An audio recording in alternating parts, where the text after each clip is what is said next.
All right, all right. It is. Oh, Lord. Oops. Uh-huh. Uh,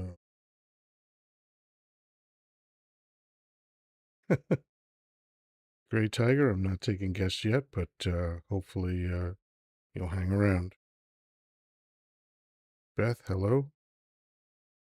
My image way bigger than normal because I forgot to change a setting on the camera after my meeting.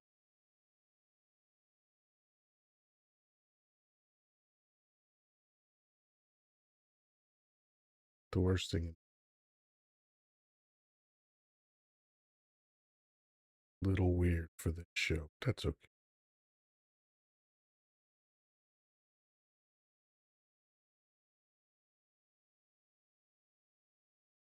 Trans- all right. Well, technical issues aside,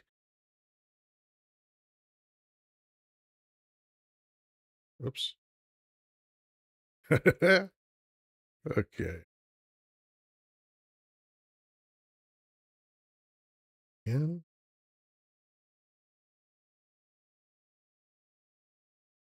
sorry. Technical difficulty. Please stand by. I'll get it. Hopefully.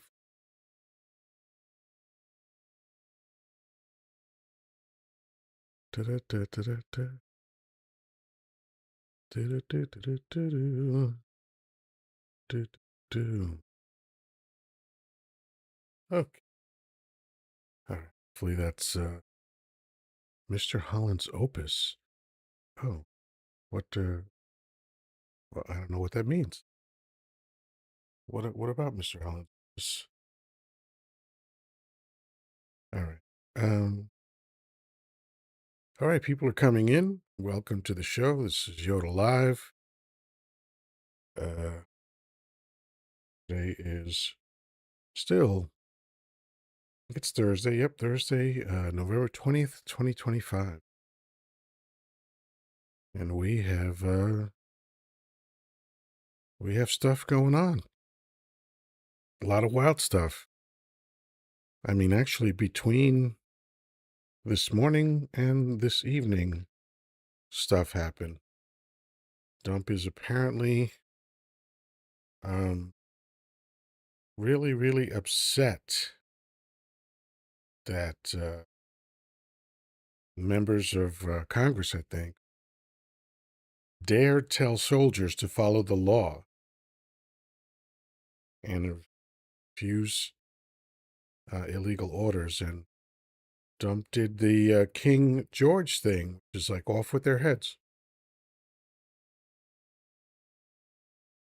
Oh, pretty wild, pretty wild. And so we'll dig into that. Uh, Danny's here. What's up, Danny? Good to see you.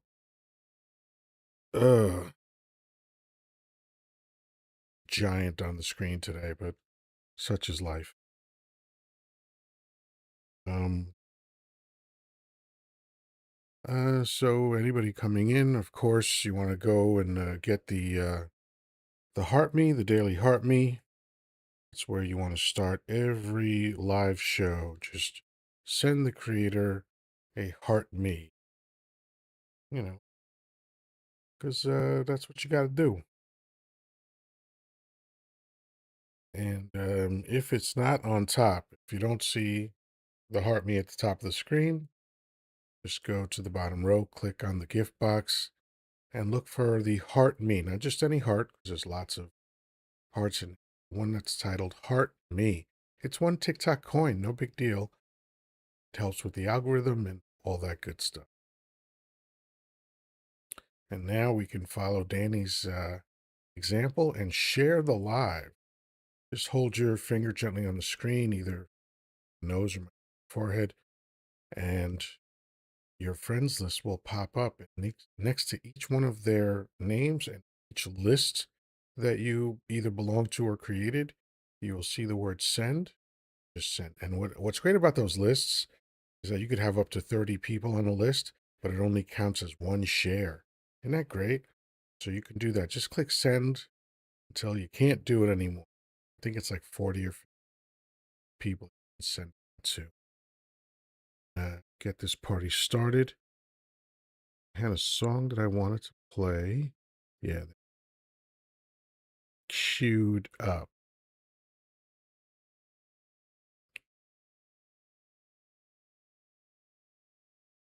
I'm a little disoriented because I had two conference calls and then I ran out to get something to eat and just wolfed it down right before the show. I don't normally do that.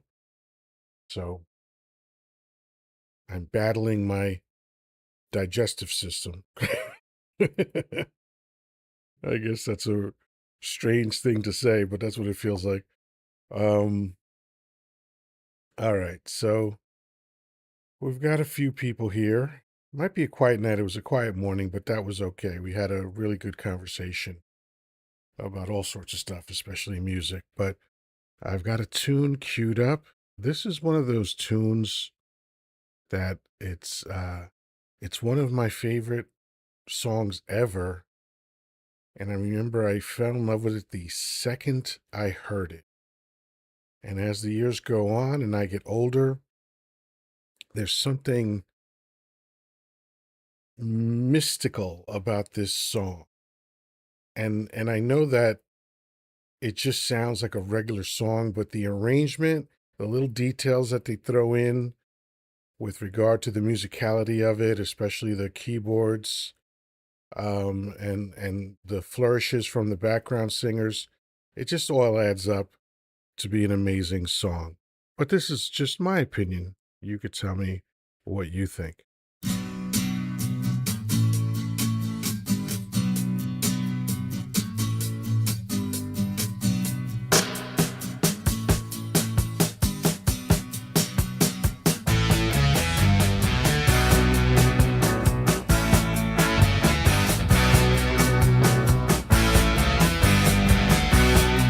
Doing alright, a little jiving on a Saturday night.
All right. This is one of those uh, one of those bands that has a very interesting name. Sniffin' the Tears. Sniff, then the letter N, the Tears. Pretty wild stuff. All right, let's get the party started. Let's dance mix. Of course, anybody else who'd like to come up, request. Let's see. Still have a guest waiting earlier. Nope. If the person who wanted to come up earlier wants to come up, feel free. Danny, how's it going? All right, my friend. How are you doing? I'm good. I'm good. I love that song. There's a very interesting choice that they made with the drum track. The drummer just played one thing the whole song. He didn't do any fills. I'm not even sure. He might have done crashes. I'm not sure, but he just and he didn't go every other beat. He just kept the snare going for the whole time on the beat. Pop, pop, pop, pop, pop, pop, pop. You know, and I just love that song. I love every element of the song. I love the elusive lyrics. I love the vocal arrangement on both the lead singer and the backup singers.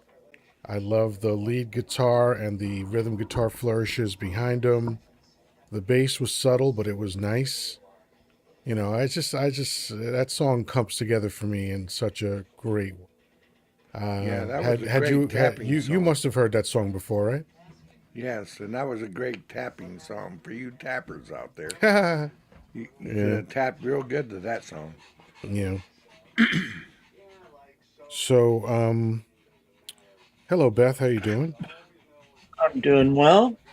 I'll pop open my first beer. Okay, excellent. Yep. Um, yeah. Yeah, I So, hope you play it again, actually, because I was a little bit distracted. But oh, I agree. Good tapping song. I noticed that. to me, it's just a great song. Very, I like the this, title too. yeah, Tell me the title or the the group the name. the the the band name is Sniff and the Tears. Sniff and the Tears, and which I would love to know the whole etymology of that, but the track itself is called Driver's Seat, and that's driver's apostrophe S seat. Interesting. Yeah, and it's one of those great 70s tunes. I think it came from the 70s. I should double check that. It's either the 70s or early 80s. Let's see. Driver's Seat. Song. Bang. Driver's Seat. Ooh, driver's seat. What do you think 1978. about today's news, Grandpa? Oh, Beth is taking over my live. I'm sorry. Uh, so yeah. Anyway, it was a 1978 song, and it was but they debuted it on an album in '79, so maybe they released a single first. But yeah, very interesting. I'm gonna read up about them because I don't know why they're called what they're called and all that other stuff, but um. I'd like eh, to know too. Yeah, well, there you go. So, yeah, we can definitely get onto the call. I'm sorry, today's news. Hold on, someone else is trying to get in. OG Nerd, haven't seen OG Nerd in a minute. So,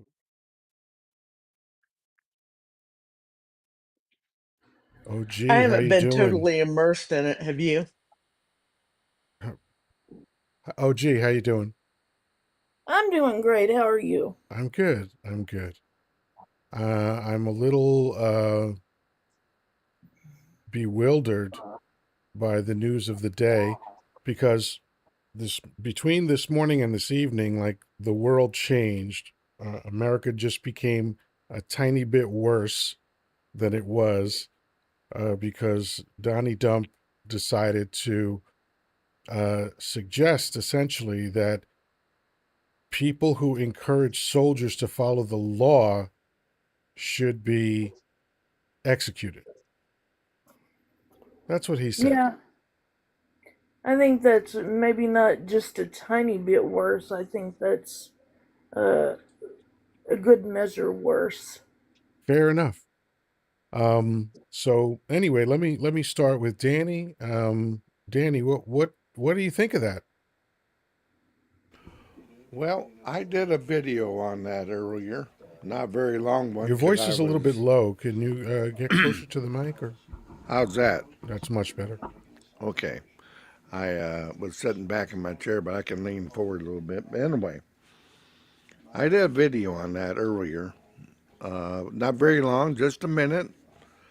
And basically, what I said was never in my lifetime, being a 22-year Army veteran, had ever heard a president tell people of Congress to be quiet and shut up, basically. And if you don't, you ought to be, unalived. And especially talking about sedition and insurrection act, telling veterans not to follow their oath that I took and even the president took to defend the Constitution and not to take unlawful orders. That doesn't sound And illegal to me. That doesn't like if you're upset that soldiers are being told not to follow illegal orders, then that kind of speaks volumes about what you're doing, right? oh, absolutely. And I think that to this point, be honest with you, they have all intentions of giving these soldiers, except in the Department of War, has all intention to give these soldiers illegal orders. Of course they do. And They've already been doing it. right, but I mean, I'm talking getting serious stuff here now. Just not picking up garbage in Washington D.C. or guard a detention facility from the outside. I literally think they're going to do something a lot much more serious and actually put soldiers on the street against the American citizens, not only the illegal Yeah, immigrants. that's obvious. That It's was obvious coming. to me from day one. It's coming. Why else would you deploy the military, especially to cities that aren't even having any problems? Suspiciously only blue cities, which is crazy.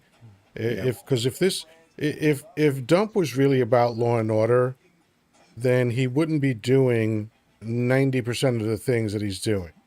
that is correct. Okay, and like he pardoned 3 street candy dealers, pardoned them, Right. and but he's blowing up boats saying it's about street candy. It ain't. Correct. It's all horseshit.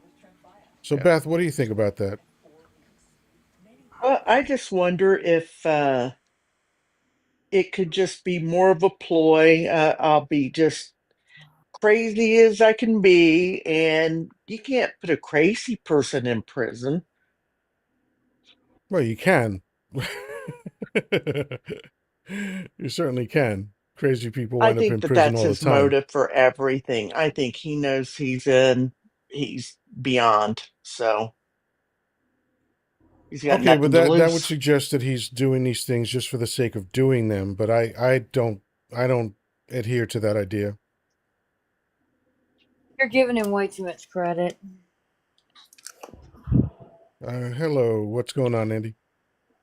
I think he's sundowning. His Well, niece yeah, thinks he's sundowning. yeah, but he said this in a lucid moment. Correct. And he said it with all energy and ferocity. You're probably not wrong, but I just I think I he's don't mad. want to dismiss his behavior just based on that. Oh, I'm not. I think he's mad because the Democrats were insinuating he broke the law. I think that's what made him break. How dare Yeah. they insinuate that I would break the law? Even though we absolutely know he would. I mean, without a doubt. But I think, like, Donald Trump is one of those people, even if he's doing something horrific, how dare you call me out on it? Mm-hmm. Yeah. Yeah. I agree. And I have a video to show everybody. Because this is one of those things where I took last week off, and since I usually do 2 shows a day, 6 days a week, that means I didn't do 12 shows. And then Monday woke up to a country that had changed because there's now a debate about the severity of being a PDF file. I didn't see that coming. I knew that MAGA hats were part of a cult, but I didn't see this coming specifically. Let me play. This is very short. It's to set it up. Johnny Palmadasa is a great content creator, or is it Palmadesa? And he's an advocate. He's in DC all the time fighting for people, and he does a phenomenal job, and he does great live shows. I mean, I've never seen anyone eviscerate MAGA hats as badly as Johnny does it. But and what I'm going to show you, I did not edit this. These are Johnny's edits. It's just an interaction, a brief interaction that he had with a Trump supporter talking about the file. Listen to this.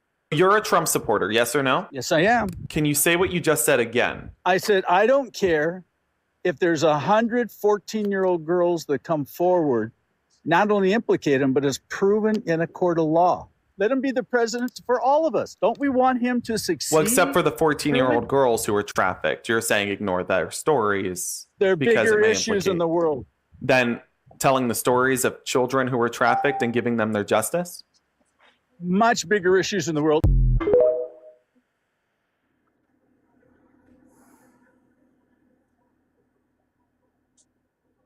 I've never played somebody else's content on my show before,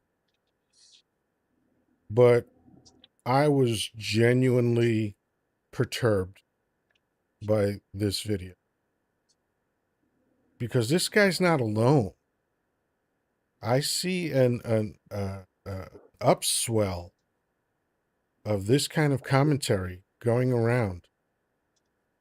And for people who want to make the argument that America's a great country, I think you have to shut up now. We can't be a great country if there are people that live in this country that actually believe that shit. I mean, there's a long list of what disqualifies America from being great. But I mean, MAGA hats are now arguing about the nuances of PDF files. They're now dismissing the victims of rape and brutality.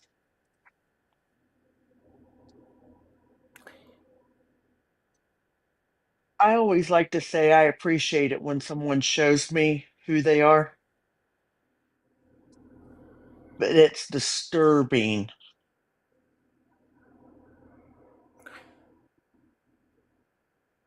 But Like, how do Yoda, I keep my shit together?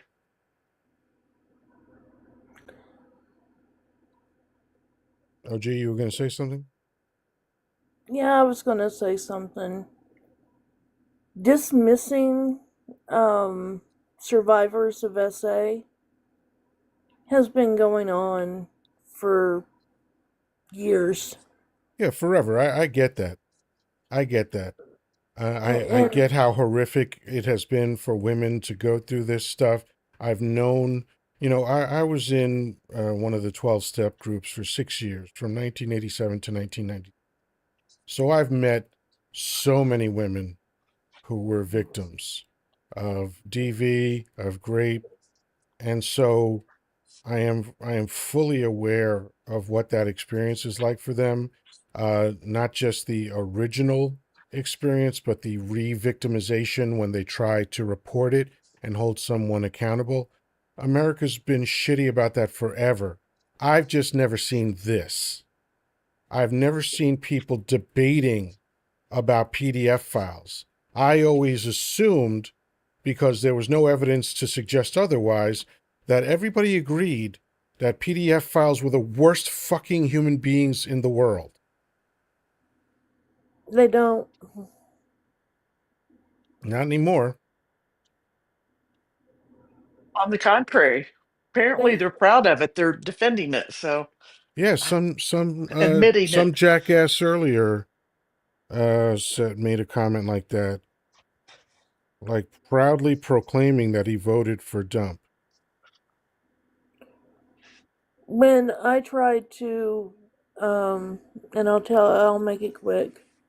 When I tried to report to someone or just tell someone what had happened to me, they tell me that the guy was an upstanding guy who would never do such a thing, Right. and that I needed to shut my mouth. Can I just linger there for a moment? Because first of all, it was Michael in all caps. He said, "I voted for the man." Fucking douchebag. Anyway, I would like to linger on the idea of the upstanding citizen, the presentation of a stalwart individual and all that shit. When are people going to figure out that that doesn't mean anything? Priests are harming children. You know, there are people wandering, according to the FBI, at any given time in America, there's about 75 serial KILLERs running around. And a lot of those people sleep next to a spouse. And that spouse has no idea what their spouse is about. No idea. You know, like, because, you know, you can, if you understand people, you can tell when someone is genuinely horrified to find out that someone they know and care about is a horrible person, because it really shines through in their body language, right? And so if they're trying to fake it, you could tell. But you know, you'll see interviews with spouses being like, I never had a clue. I slept next to this man for 20 years. I never had a clue. So this idea that we're just like, well, he seems like a good person. You know what I tell people? I don't vouch for anybody unless I witness the shit myself. I don't vouch for anybody. Because where I come from, if you vouch for the wrong guy, you wind up in a dumpster with a hole in the back of your fucking head. So I don't vouch for people. So this upstanding citizen shit, and by the way, part of my frustration is because people did that with my mother. Oh, she's such a great mother. And I'm like, I think I should be the judge of that, and I say she ain't. You know? So that's part of where I get this from. You know, Bing Crosby, oh, America's crooner, White Christmas, blah, blah, blah. He was terrorizing his family. You know, Richard Kuklinski, the Iceman, the guy that was hired by the mob to do their, you know, out of group hits. Guy had a wife, had 2 children. You know, he was abusive to his wife, but, you know, in a very typical American way. Nobody suspected that this guy was a complete sociopath. So Bill Cosby. why do we keep thinking that we can just judge books by their covers? Nobody believed Bill Cosby's victims for a very long time. I knew about Bill Cosby from 1986. I dated a woman who was in entertainment. That's one of the first things she told me, that it was just a known thing that women in the industry were telling each other, don't be alone with that dude, because he will spike you, right? And It's so so sad. I knew all about him. And here's what's really crazy. In the 90s, Cosby was dragged into court because of an illegitimate daughter that he had, or although I'd rather call him the illegitimate father, because she's fine. She's not illegitimate. But it was proven in court from his own testimony that he was taking care of this girl who he had out of wedlock. And still people were like, but he's America's dad. Like, what does it fucking take?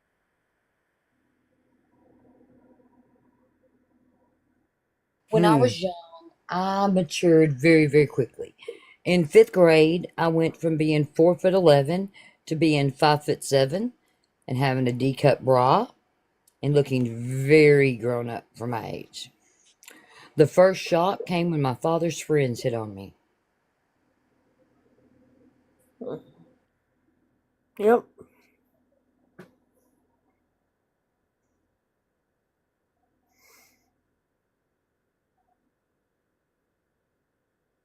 See, I don't believe in thought crime, right? So if I see someone like what you just described, visually, that'll make an impact on me. I love big tits, so I'll notice that. I'm not going to feel bad about whatever I think. But if I go talk to that chick, because I don't care who the fuck you are, you might be initially, you know, distracted by a curvy young girl. But once you take a look, you're going to know she's a child. Okay? So if you then go over and talk to that child, that's where I have a problem. I'm not going to fucking judge you for having a human reaction to something that you saw. But I am going to judge you for what the fuck you do next. Well, to this day, I feel guilty because I did not tell my mother that one of them hit on me. And then 3 years later, his wife came in and caught him doing that to her daughter. And she pew-pewed him. I mean, in the you know what? Like she she Good for took no her. mercy. Yeah, I was he went to the hospital and the hospital accidentally let him leave. And he's been on the run ever since. But I still Well, feel guilty to when this you say day. the hospital accidentally let him leave, as opposed to what? They were supposed to put him in jail. I He don't was think there from where they I don't think pew-pewed it, where hospitals she do that, pew-pewed but him. you know, And he was supposed to have a guard and all this, and he didn't. He just walked out. all right. Well, yeah. I mean, guys like that, like even in prison, where you're talking about, thieves and murderers and all this, hustlers and dealers and shit. They look at those people as the dregs of humanity. I'm You pretty know, sure he became a carny. He'd done that in his past, and which makes me really wonder about carnies, because I also not real fond of the ice cream man. I'm just going to tell you it. Even as a child, I thought it was really odd that some grown man would get paid minimum wage to hang out on the corner with us kids, and sometimes he would offer us free ice cream, and from that point on, I didn't trust him. Benjamin Tebbins got that TDS, I see. Oh, so clever, Benjamin. How long did it take you to think that up? And And we I weren't and even I talking assume about him. it took you a while to type it out because you're probably typing with your knuckles, right? We weren't even talking about him. And even if we were, so That's fucking what? hilarious. The only people with TDS are fuckers like you who support the guy. Well, did you hear what Congress said this week? That we don't have TDS, that Republicans have 3 PDO protection syndrome. That sounds And I about believe right. that to be true. Yeah, I mean, even if you took that issue off the table, and only theoretically, because you would never, it's still a shit show. It's still the worst administration in American history. And then you add that on, and it's just a crime against humanity. These people are actively protecting people who harm children in the worst way possible. And they're Did you see what proud of it. story? Did you see what Soaring Above Tyranny wrote? The man who coined TDS was charged with soliciting a child. I'm not surprised. How many people in his circle so far, including the people that he freed after J6, have either reoffended or harmed children? Or it's a ridiculous number. I'm not surprised about the gentleman with your friend though, because I don't know how old you were, but I grew up in the 80s and 90s when I was a young woman and Girls Gone Wild was everywhere. And they knew that those girls, like those guys went to jail for giving young girls, hugs and spiking them and then filming them while they were underage. Yeah, they went to jail. But they were selling it on TV for 19.99 all weekend, every weekend. And men didn't seem to have a problem with it at all. Well, the So the I knew it wasn't going marketing to the matter to them. marketing was all about, these were legal aged girls, right? And again, uh, this is a subjective thing, but the law is the law, right? So if the law says 18 you're legal and you have a magazine, for instance, called Barely Legal, and it's all 18 and up, then it's everything's above board and everything is following the law. So obviously the guys that consumed that didn't know that some of these girls were underage because they were Well, they were some of the told they girls, weren't. don't, I mean, the rumors were out about Girls Gone Wild though instantly, because that was an independent guy. It wasn't made by any kind of industry, and like it was quick that it came out that what he was doing, and he just kept doing it. It was the Well, wildest again, thing. rumors. I can't really address that, but again, the legality of it was what it was. I'm not going to fault the consumers of it. I never was interested in it because I was like, well, I could see people actually having schmecks for free online, so I don't see the point of paying for this. And I'm particularly not attracted to young girls. I like full-figured women. And again, if you're attracted to younger girls, that's fine, as long as they're of legal age. And that's another thing that America can't seem to agree on because there's a weird morality in this country. Like as I mentioned last night, at one point there were 3 states in America where the age of consent was 10. And even now, we're looking at 16 to 18, where most of the states, I believe, are 16. So we can't seem to figure this issue out.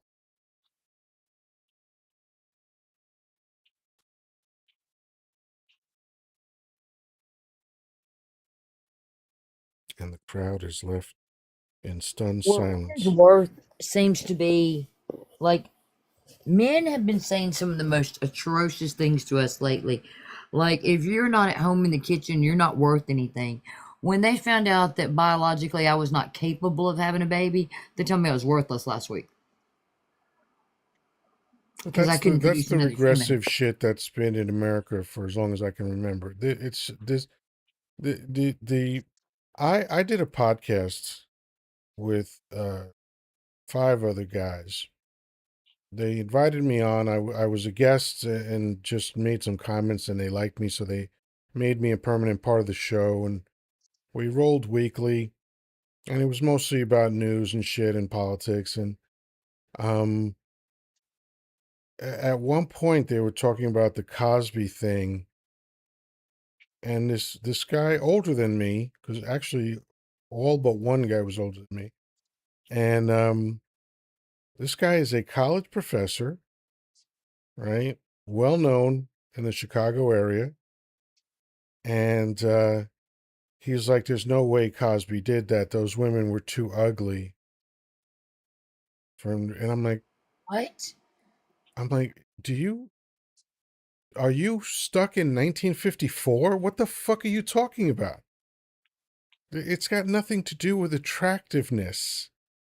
It's got nothing to do with how much schmecks you get because you're a celebrity. Like, like how could you be a college professor and be that fucking stupid? And now I thought they had a predilection for defending black men. on this issue, right? But then the subject of Cuomo came up, and they were saying the same things. Oh, she was this, she was that, and why did she wait so long, and blah, blah, blah. And I'm like, oh, so you guys just actually defend Grape. And I left the show. I never did the show again because I was like, yeah, I'm not gonna hang around with dudes that are defending this shit. What the fuck is wrong with you? But that's America. That's very indicative of how America looks at this issue. Like, oh, I don't, Well, how could a powerful rich celebrity be graping someone? Like, it's because he's sick. That's how. I think men are suffering from the male loneliness epidemic because they think everything's transactional. I don't know They've exactly what lost the that ability to means. communicate on a What do you mean by everything is transactional to men? to a lot of these men, women are just an object to own. So are their children. They say my wife and my children, they're like my possessions. Yeah, but women say my husband too. So is that also true for women? No, I'm talking like when they're like going to the spiel and they'll say they are mine, not like just Yeah, I've never heard not a like guy not just like talk like mine, but that, but like maybe that's true. I told a guy about schools and all this, and he goes, "Those are my children, and I'll do what I want to with them." And I'm like, "Ooh." Yeah, but that's everyone refers to their children as my children. I'm not sure what There's a point you're making psychology here. behind what I'm saying, and it's about tone and all of that too. It's about the way they say it, and I'm not good at it because I'm not. But it is more like they view us as extensions of themselves and their property. Yeah, I know that's a popular thing to say in America these days. I can't say that it's not true, but I can say that I've never met a man that actually felt like that. Well, it I've goes never along with heard, the hold theory. on, let me finish my thought. I've never heard a man flat out say, my children are my property or my wife is my property, or even allude to that. I hear married couples say, my husband, my wife, my children. I hear mothers say that about their children. So I'm not connecting with this idea that this is a thing that men do generally. And I'm not saying it's all men either. And like a lot of these, you'll see it in like cases of domestic, DA. The way they talk about her, Yeah, but like it's not that's an my aberration, husband or my right? wife. The It's way she you is started talking mine. about it was that it was men that do this. But if you're talking about people that engage in DV, that's an aberration. That's the exception rather than the rule. I started out saying it's not all of them too. I said some. Okay, I just Because heard you it say is just men, but some that's men. fine. I don't I'll take believe that. it's all men. Like I'm not one of those. It's all men. Like because I do believe there's varying degrees of like groups of men that are problematic for 100,000 reasons. But I don't clump all men into anything because I think women are problematic in 100,000 reasons. Does that make sense? We're just people. Absolutely. I tried to have that conversation one time. I made a piece of content saying that it's all women until it's no women, and there were women that were really twisting themselves up in a pretzel trying to trying to apply the logic of it's all men until it's no men, but deny the logic of it's all women until it's no women. And that was a very interesting When day I for hear me. that, What was that? to me, that is it's just being in a room alone with them. Because man in a room with 100 women, he's not going to be afraid. A woman in a room with 100 men, she's probably going to be terrified. Because I'm starting to think that number is a lot higher than 2 out of 5. I'm starting to think it's more like 4 out of 5 women who have actually come into contact and been had some kind of abuse in their life. Whatever the statistics are, they are. Um, I've never heard the 4 out of 5 statistic, Well, but women don't report either. and men don't report as well, so we can only go by what's reported. So what I was talking about is the fact that women lie about maternity, and there are by some estimates up to 30% of fathers out there who are raising children who are not their own. And so all I And was I don't saying disagree with was that. And I'm not saying that if they're right either. we are to apply the standard of it's all men until it's no men, which I think is absolutely ridiculous logic, then why isn't it also logical to say it's all women until it's no women? I don't disagree with you on that fact. See, that's just it though. I don't have a disagreement for that. But I will say that I'm a lot more surprised being on this app of how many women I've been in contact with who have been SA'd in their life. Like the number is a lot higher than I thought it was. And a lot of women don't report at all. And we know those stats are extremely low. And I don't think that's the case for men in SA as much. Or as that I don't hear men having as much of a problem with being attacked by women. You know what I mean? Even with men, if it's a SA situation, it still tends to be a man that Yeah, perpetrated it for the most part. which is true. It's, and that goes across the board with violent behavior. But it is interesting how the conversation tends to be one-sided. And I am of course never going to say that women shouldn't be talking about this. Of course they should.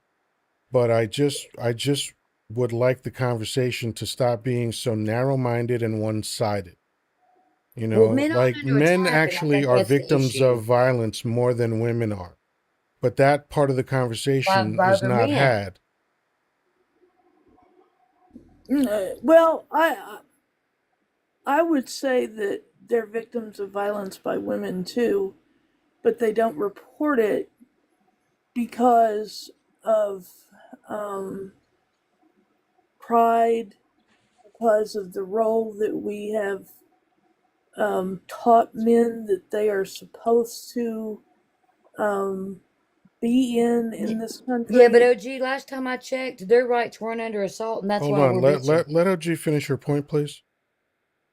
Um, and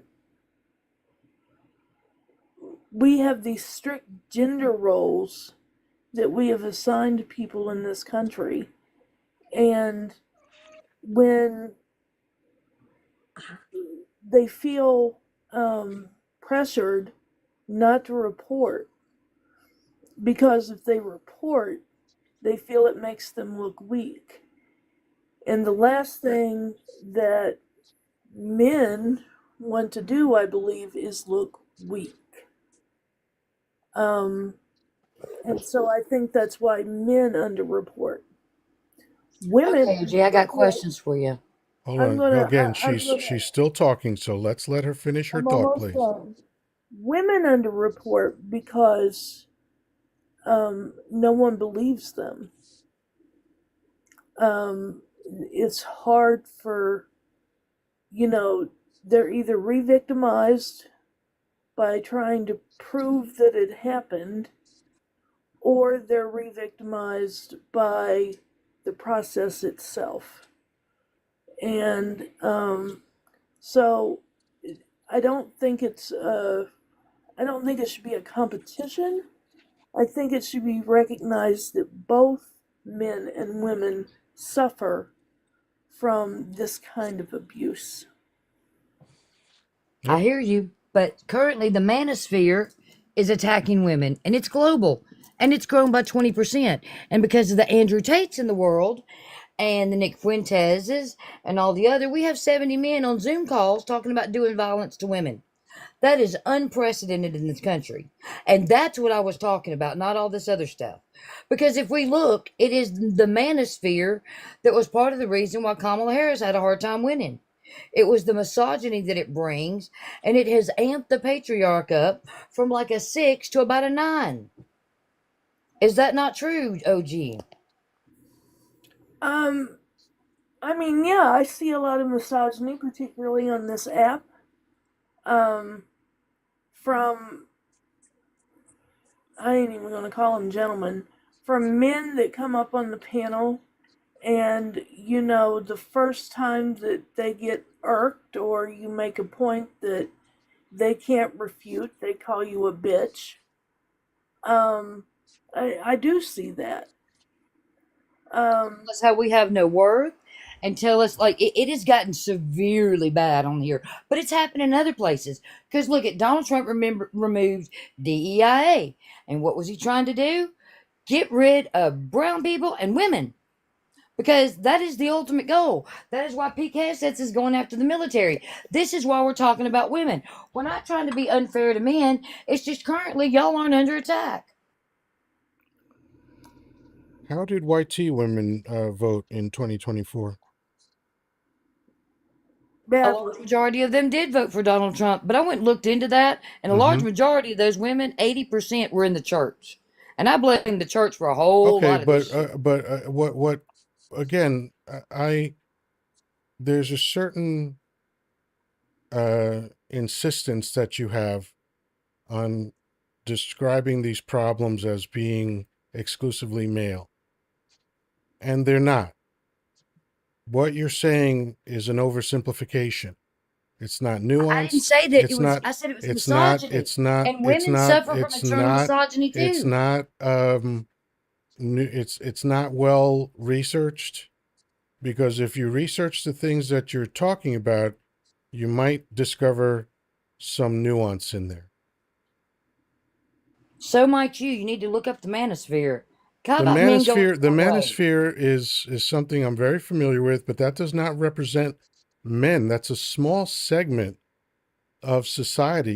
You're trying to make It's not a small social segment. It media grew seem like 20% globally. you're trying to make social media seem like it represents the world, and it doesn't. It doesn't. That is the stats from other organizations that it grew 20% globally. Globally is a huge fucking number. Hmm. And grew from what to what? Hold on, I'll go actually look up the numbers for you. Okay, it's not it's not representative, because again, if it's only But about you men, can't then say that Donald Trump's administration is why did favorable to YT women. women vote the way they did if this is an all male problem? Internalized misogyny because they suffer from it too. Internalized They suffer from misogyny. There you go. yes, they suffer That's from the patriarchy, and that's the the church word. tells them. That yeah. The church So women tells don't have them. agency, huh? They can't Do make you want decisions to know on the their answer own. to your question that you asked me, They or do can't. you want to keep They trying can't. to try to You have say that men interrupted me aren't doing several anything wrong? times this evening, and you're becoming very annoying. So there's really no reason to continue this. Um, let's have reasonable conversations, folks. I understood her passion, so I allowed her to interrupt me several times, but at a certain point, it gets kind of fucking ridiculous. Um, there's one thing that I caution people about, and that is making what they see on social media apply to the whole world, because it just doesn't. It doesn't. Thank God. It's a microcosm. There are some rippling effects, but where it's consistent throughout, what we see, but that's few and far between. Most of the time, what goes on in social media is not what goes on in throughout the world. People get social media brain, and they think that the world is represented here. It really isn't. I'm thinking about checking out There of and social there it is. media for a Now while. she's calling me a misogynist. So I'll tell you what, since I'm a misogynist, you'll never have to deal with me again. Bye. There's this is the thing that happens when you're not mature enough to hear a different opinion than yours. Okay? You then have to then go and do a character attack, ad hominem, right? You have to go after the person because you don't have the maturity and the wherewithal to deal with the fact that someone thinks differently than you. We could have these conversations, and we can have them civilly. If you disagree with me, I'm not going to say, "Oh, you must be this or that or the other thing because you don't agree with me." I'm going to acknowledge that you have your opinion, and I will give you mine, and that's that. But this is, I see this constantly. And this excuse of internalized misogyny, my God, one of the most convenient things I've ever heard. Oh, so it's either misogyny or it's internalized misogyny. So women have no agency. They have no thought process of their own. They can't reach their own conclusions. They can't do horrible things just because they're horrible people. It has to be about internalized misogyny. At a certain point, the argument becomes ridiculous. Um,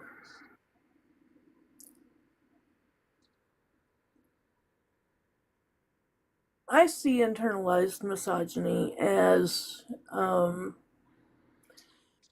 because of what happened to me when I was around the age of 6, and then from the ages of 14 to 17. Um, and it led me into a cycle of DV and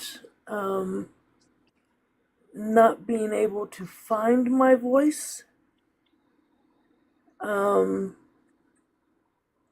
and thinking that I didn't have um, and that I was relegated to a second class citizenship because I was a woman. Um, that changed when I went to college.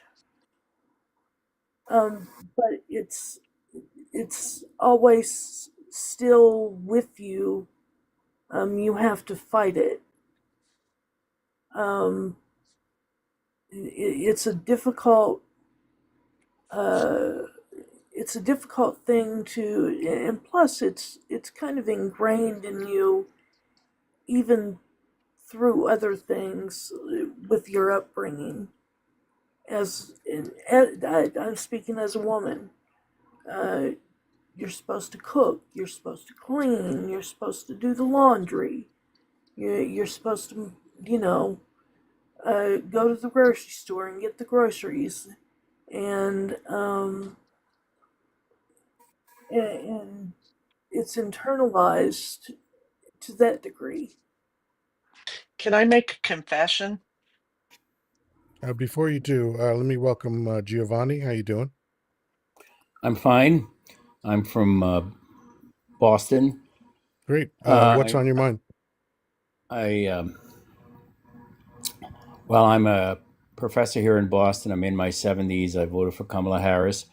I just decided to come on because I was coming on to TikTok fairly regularly, but recently I found it a very depressing experience. And if you don't agree with me, I prefer that you just tell me rather than screaming and swearing at me and then Well, you're being muting. preemptive for no reason. Go ahead and say what's I, on your mind, please. okay, so I am a liberal. I'm a white liberal. I can't do anything about that. Oh my God, And please get to the what's point. the point is, I've encountered a lot of anti virulently, and I would say virulently anti-white panels on here, so that I can't even get a word in edgewise. And you seem like you're bored with this. I think it's an issue because I think it indicates that the Democratic Party and liberals are very disunited, and it's a problem. Okay. Anything else on your mind? No. Fantastic. Thank you for coming up. Okay. So, I don't know why people can't just get to their fucking point. Why do I got to hear their life story? Just say what you came up to say. And what he wants us to know is that YT folks are under a lot of pressure these days. They're having a hard go of it, Everybody else. you know. Boo-hoo. And you, Beth, you said you had a confession. Yeah, I really don't understand internal misogynist. Internalized I misogyny. Yeah, I really don't. It's sort of an offshoot of a psychological theory that abused people become abusers. But to me, to have that as the automatic default, that if a woman does something objectionable, it must be because of internalized misogyny. I find that to be a completely disingenuous approach to having a conversation.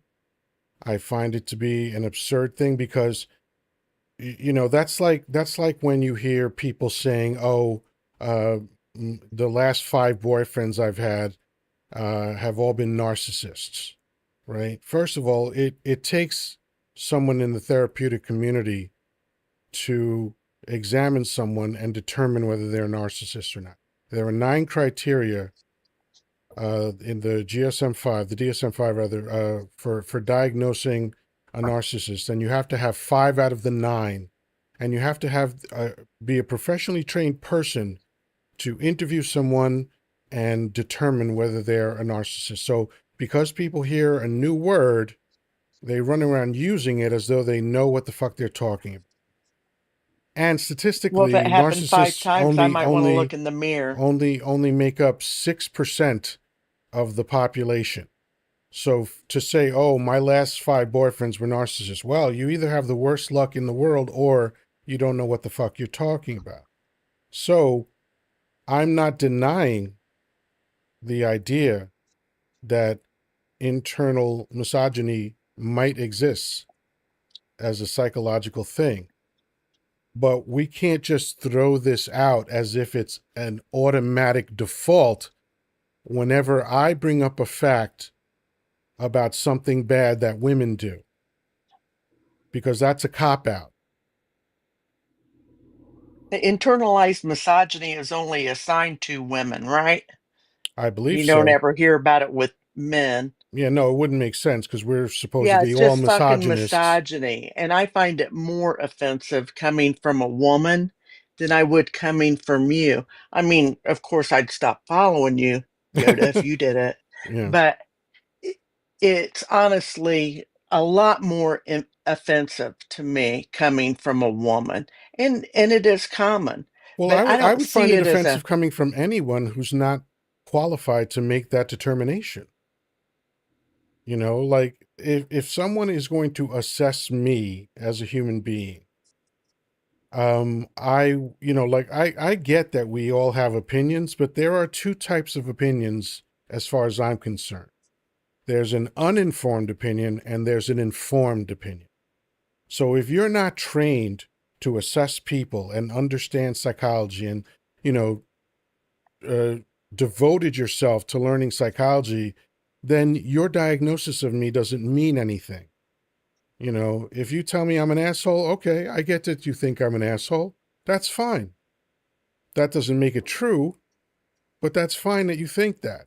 But if you're going to sit here and say I'm a narcissist, well, what the fuck are your qualifications to determine that I'm a narcissist? Like as soon as I disagreed with her, this was the first time I've ever disagreed with Andy. And what did she do? Call me a misogynist. See what I'm saying? It's frivolous and it takes away from the impact of the reality of that if you just call everybody that shit. I bristle whenever someone tries to stereotype me, or even if I just witness stereotyping. I I think it prevents me from knowing the truth if I just put someone in a box. Giovanni wants to know why I disconnected. I asked you if you had other thoughts. You said no. So I bid you a good night. What's the mystery in that? Oh, and also, you're boring as fuck. Oh, it's hard times. But Yeah, but we can't turn on each other because we're frustrated with the outside world. Because believe me, I've been dealing with racism most of my life. And every new YT person I meet them with a blank slate. I don't assume that they're my enemy. I don't assume, and I have more than enough justification to do that. More I'm than enough. sure. I've suffered so much violence and so much terror from YT people in my life. I could easily justify being bitter, angry, and violent toward them. I deserve to do that if I want to, but I don't choose to live like that. I don't choose to prejudge people and eliminate people from my life and miss out on the magic of meeting a new human being, right? So it's just like it makes no sense to live like that to me. So that's why when these people are like, oh, as soon as you don't like what they say, suddenly, and I mentioned it the other night, there are people that used to come to this live show regularly and praise me to high heaven. Oh my God, what a wonderful host. You're so smart. You're great. Your voice is beautiful, and you do this and you all this wonderful stuff. And then one thing I said that they didn't like, and they left. Bye-bye. What am I going to do? I can't please everybody. And if you can't accept that I'm going to have different thoughts than you, you're not mature enough to be talking to me. People have different opinions. What's the fucking Thank problem? God. I love and respect Danny with all my heart and soul, but there are things that we disagree on, but it's no big deal. We fucking disagree, big deal. That's how it works. Well, he might move the needle, you might move the needle, or Yeah, you may and that's not. why you talk, right? That, when you reach a point of disagreement, instead of breaking off, you talk about it, you figure it out. And look, my best friend will tell you, because he's witnessed this more than any other person. If you have an opinion that is better than my opinion, I will concede immediately. I have no problem. I have my own ways that I express my ego, but I don't stubbornly adhere to an idea if a better idea comes along. I'm the opposite of a MAGA hat, right? A MAGA hat, you could pull up a truck and dump a ton of facts on their head, and they'll just brush that shit off and go, nope, none of that is true, right? I'm the opposite. If you bring the facts, if you bring a perspective that I've never thought of before, whatever it is, I will go, you know what? That's a better way of looking at it than the way I was looking at it. I'll adopt that. Because I think that's what being a mature adult is about. Understanding that you're not right all the time. You can't be. Nobody can be right all the time, and people act as though they're right all the time. Now, wait a minute. I may not always be right, but I'm never wrong. Anyway, first off, I need therapy. I've been reading these mouth breathing, sister banging comments for the whole time you guys have been talking, and I need therapy. These guys Yeah, are they're in weirdos. fucking sane. They're weirdos. And this TDS bullshit, Yeah. that means really too damn stupid. That's what it means, because that's what they are. Yeah. Hello, OG. How are you? I'm doing good. How are you, Grandpa Danny? Well, I thought I was doing pretty good till I came on this live and listened to all these dumbass comments. But it's good to see you. Good to see you too. Yeah. I still haven't made it to Trivial Pursuit. trivia night, so I can beat Yoda. Now listen, Well, hope springs eternal. I encourage you to come by and do it.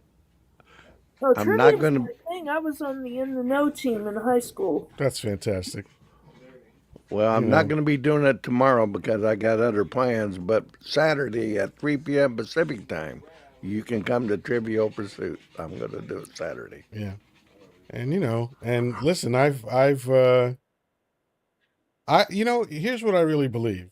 I haven't shared this before, but it just occurred to me. I believe that Sam would beat me more often if he didn't have, if he wasn't making pizza and dealing with his children and stuff, because he's distracted when he plays. If he wasn't, I think he would beat me more often. And I don't care whether I win or not. It's just weird that I usually do. And honestly, I don't understand it. I don't know why I keep winning, but if I lose, I lose. That's fine with me. Because you have a wealth, like me, you have a wealth of knowledge in your head that um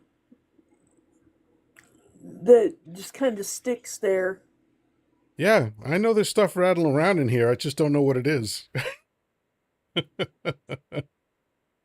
Like that's like when I play Jeopardy, it's either hit or miss. Sometimes I'll run a category and then other times I sit there with my mouth open like a fucking idiot. So Yep. I don't know. I have no control of it, but somehow if the question jogs my memory and something pops out. I mean, there are times, and I swear I'm not making this up. I'm not exaggerating in any way. Danny will ask a question and an answer pops into my head. I don't know where it comes from, and I don't know whether it's right or wrong. I just know it's the first thing that comes to my head. I'll say it, and then Danny goes, "That's true," and I go, "Get the fuck out of here," because I literally have no idea whether what I just said is the right answer. It's just the thing that popped into my head. Where did it come from? Why was it in there? Why didn't I know it was in there? But for some reason every week it just I answer more questions. The only time I know for sure that I'll lose is Harry Potter night, because when Jessica plays, it's a slaughter. She gets 9 out of the 10 questions right before I anybody don't even know figures out the shit about question. Harry Potter. Say again? I don't know shit about Yeah, me Harry neither. Potter. I never sat through. The week that we were gonna have Harry Potter, I watched the first film, and it bummed me out that I did that because it was so shitty. But um, like, she's not only watched the film, she's read all the books. She knows all. Like, Jessica is she has a steel trap for her mind. When facts go in there, they stay there. And so when it came to Harry Potter, she announced right away when Danny announced that she was like, "Oh, I'll slaughter everybody in that." And Jessica doesn't talk like that usually, so I was like, "Oh yeah, she knows what she's talking about."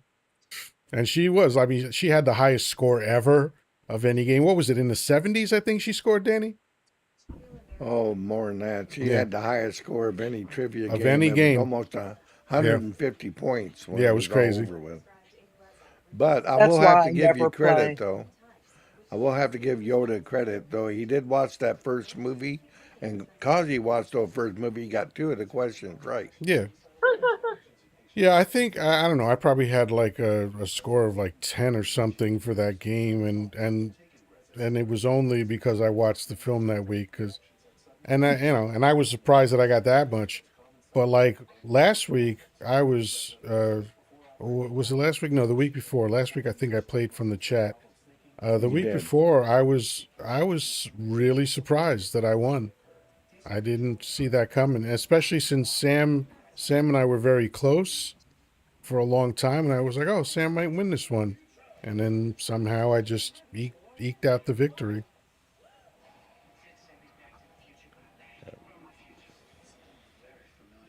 I love playing trivia. Yeah, I haven't I'd played be at any the kind of opposite board end of games. Jessica. Say that again. I would be at the opposite end of Jessica. That's why I never play. Yeah, I think it's just fun to be there. Like even when I was in the chat last week, I had a great time just being there, listening to the banter, and throwing up my 2 cents once in a while. And the funny thing is that in the chat, a lot of what you say doesn't get addressed because the chat keeps moving. But even just being there and hearing people play the game. At one point I was at the supermarket buying stuff while people. I was actually at the supermarket answering in the chat. You know, that was, as a matter of fact, that was the basketball thing. The good people at Trivial Pursuit got a fact completely incorrect. They said that the circumference of a basketball was 9 inches, but what they meant was the diameter. Correct. Oh, that's yeah. It's much more than 9 inches. Yeah, it's like 27 something or 23 something. But yeah, Yeah. so yeah, but it happens, look, at the end of the day, these are human beings that are making these cards, and sometimes they get the facts wrong, but it's rare. It doesn't happen very often, but I was actually in the supermarket because when I heard I was like, when he said 9 inches, I was like, that doesn't sound right. So I looked it up and I was like, yeah, that's completely wrong.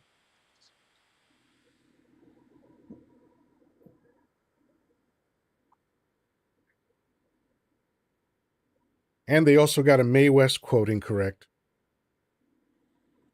But they got it incorrect in the same way everybody gets it incorrect.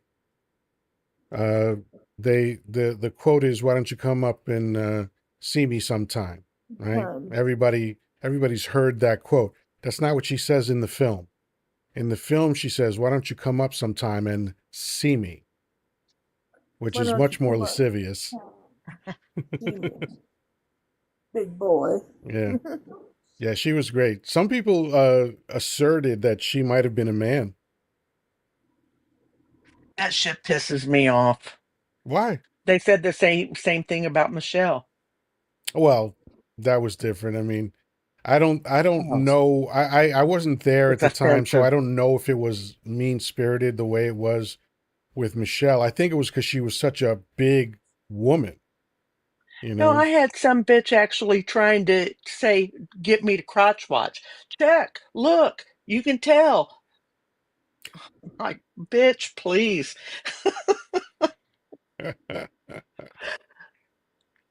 It's offensive. That's why I like spandex so much. I like the fact that women are wearing. No secrets. Yeah, I don't have to guess. That's like I can see everything because that's something that guys try to figure out beforehand. Like what kind of vag are we about to encounter? Does it have personality? Does it not?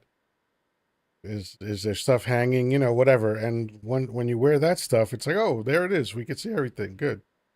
I was so embarrassed when someone was talking about this other chick's camel toe. I'm like, what's that? What you talking about? Yeah, You don't know? camel Oh, toe's yeah, great. okay, I get it. I get it. Yeah. And some women It's accentuate it. embarrassing. Some women they lean into it. As a matter of fact, on IG, there are women that are getting surgery so that they can basically create a camel toe like kind of vibe. Okay. Really? Yeah.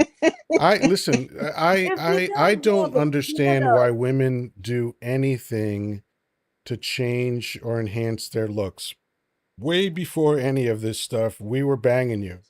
So obviously we're attracted to you. You don't need it. You don't need the curly eyelashes that are all clumped up together for some reason. I don't know why they think that looks good. You don't need the Botox in your forehead and your lip. You don't need to plump your lips up. You don't need spandex and spanks and all that other shit. We're going to bang you no matter what. You don't need makeup either. We'd bang you. We were banging you before the makeup. Any old barn looks better with a little paint on it. We didn't need it. We didn't need it. Have you seen the photos of Frontiers people? It was sometimes hard to Okay. tell the man from the woman, and yet they had 10 children. So obviously he was attracted to her. what he's saying is the tractor will go in the barn whether it has paint or not. Exactly. Except I'm not being metaphorical. We will bang you no matter what. You know, it's just like the things that women do, and for some reason won't admit that it's about attracting men.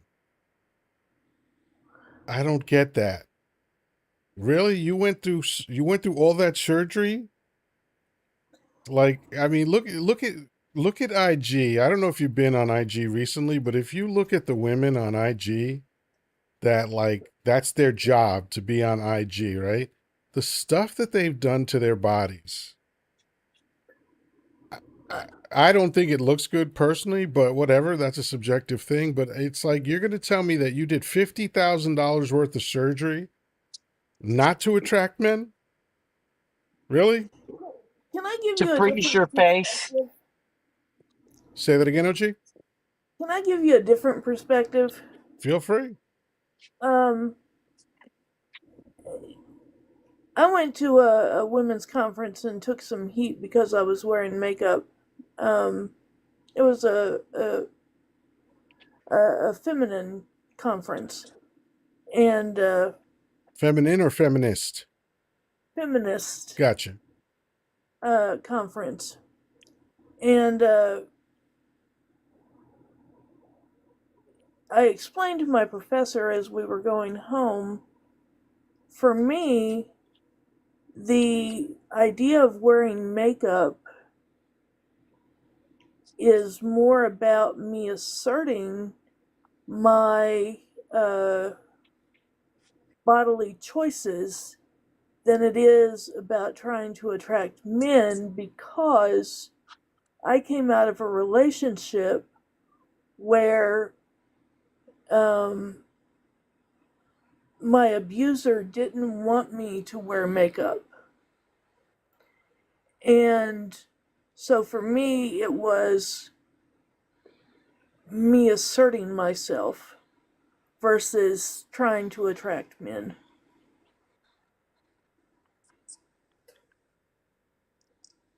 Well, that's not necessarily another perspective. That's your personal thing.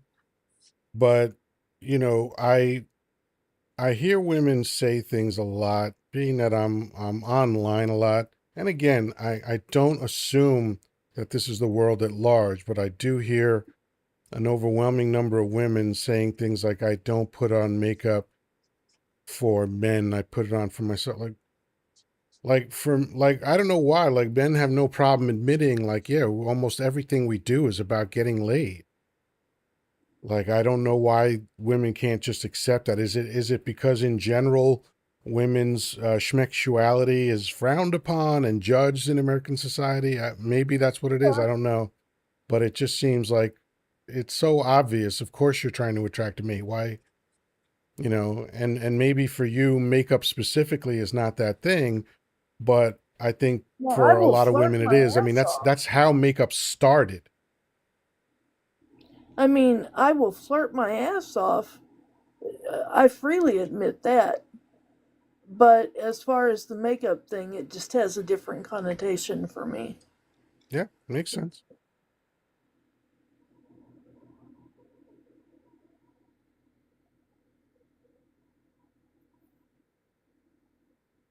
Spread love and vote red. Oh my God. Spread love and vote red. Those things are counter to each other. User 2409. Sounds like a typical bot. Spread love and vote red. That's hilarious. Someone was suggesting uh, Scott McLaughlin or McLaughlin. Hello, Scott. They were talking about Michelle Obama. It's because she has some muscular definition, unlike most other first ladies. And I say, nah, it's because she's black.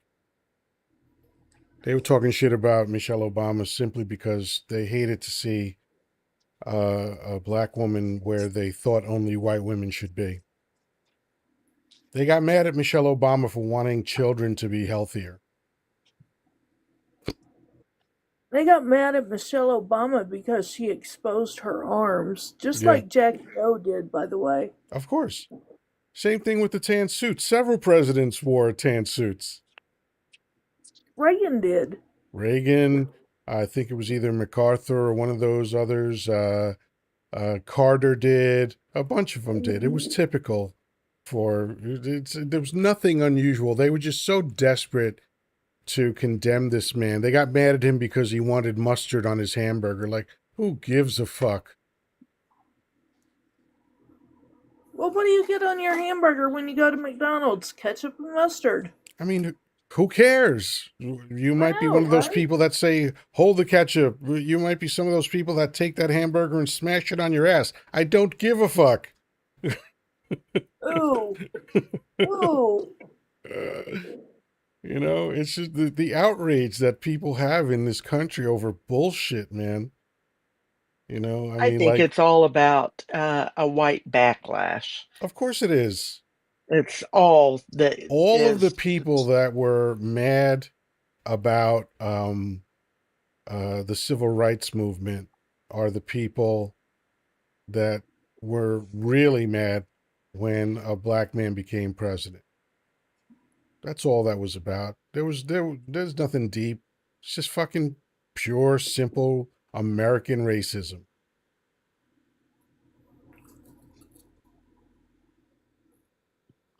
Just how do we come out of it? I think Doesn't my look like my it's getting my easier. cynical answer is that I think it's going to take another species. But if we want to fix this species,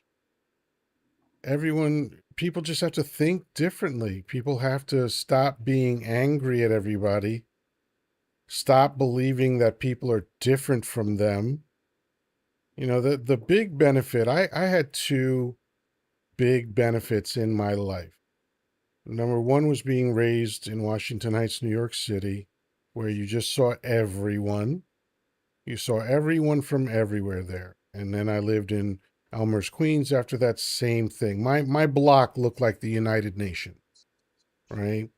So that was a big benefit to me.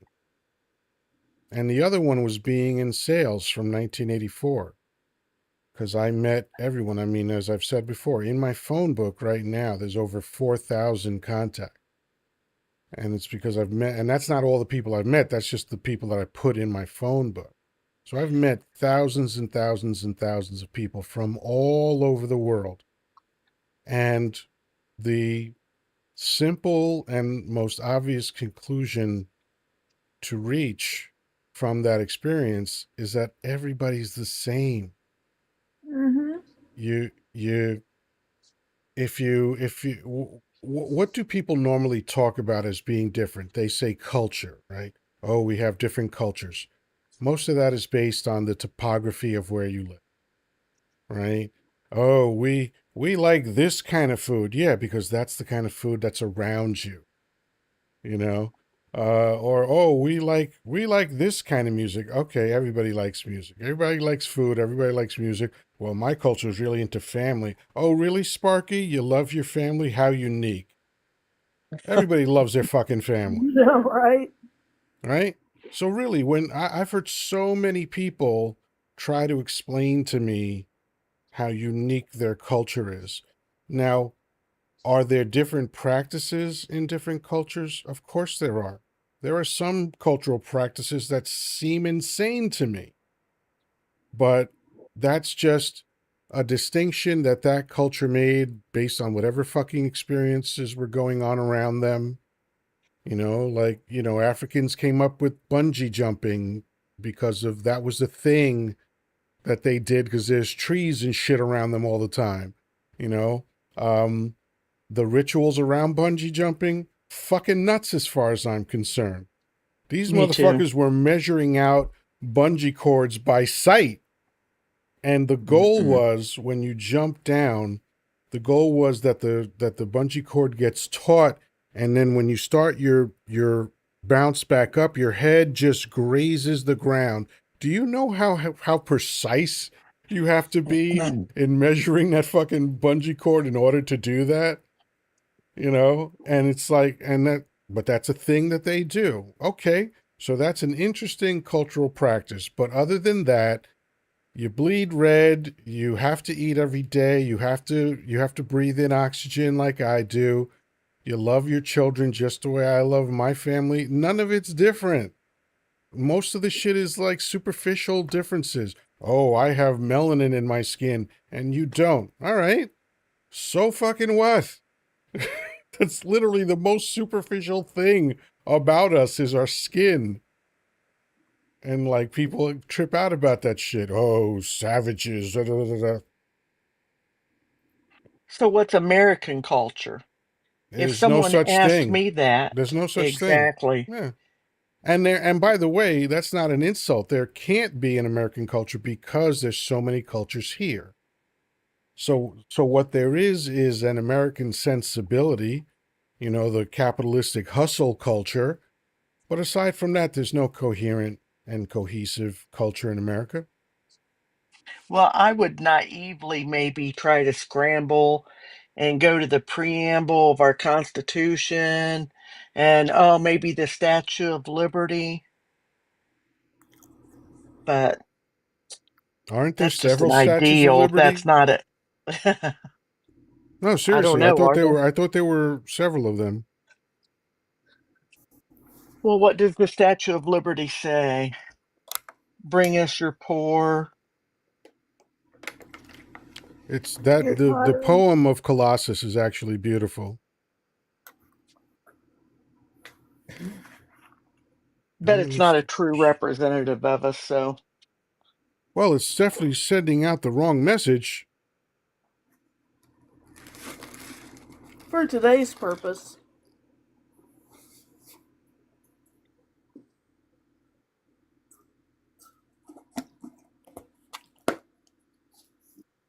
Belling. Oh yeah, go. Um.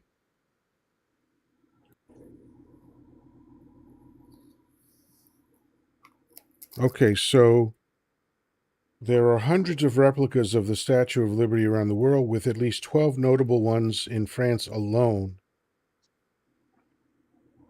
So yeah.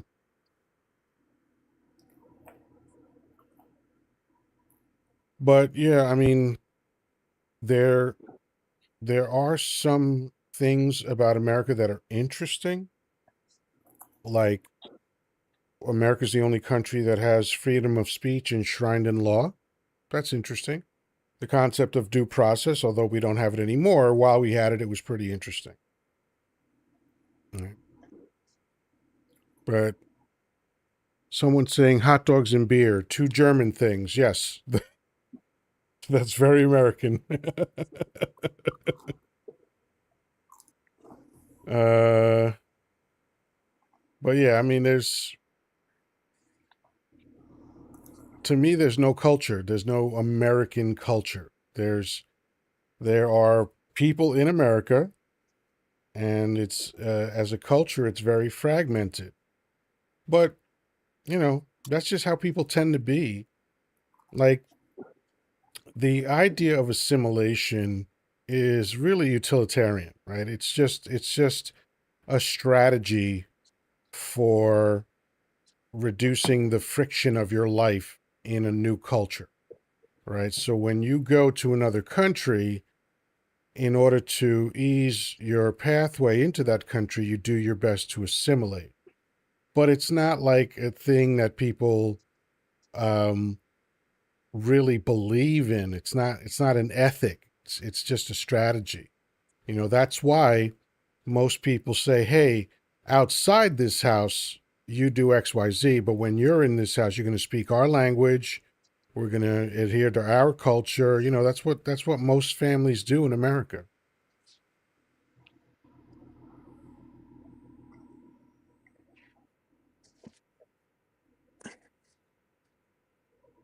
course, I guess I'm the only diversity on this panel right now, but You are. You are. You're Everybody carrying it says all, like a man. quilt. Everybody says America is like a melting pot. Nah. We're not. We're like a quilt. Yeah, I look at it as a salad bowl, but quilt works too. You know, a salad bowl is a medley of different ingredients coming together to make something delicious. America, unfortunately, the delicious part didn't come to fruition, but a melting pot homogenizes everything and makes everything one. So again, that was aspirational. That was an idea, but it was never real. America was never a melting pot. I Go think that go if you go through New York City, if you drive from the southern tip of New York City all the way to the northern tip right before the Bronx, you're going to pass and you could stay on one road, you could stay on Broadway the whole way, and you're going to pass by several different neighborhoods, and you're going to know when you're in a different neighborhood. And it's because there's a different culture in that neighborhood that never gave up its identity. And even though I think culture is a fake identity, it's still an identity for a lot of people. And it's obvious that they didn't assimilate fully. They only assimilated so that they could get work and that they could, be okay amongst their neighbors. They didn't give up their identity.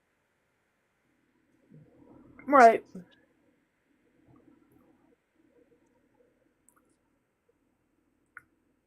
The reason I say quilt is when you bring those different ideas and ways of thinking together, I think it makes you stronger, and um, it makes for a very interesting uh, pattern.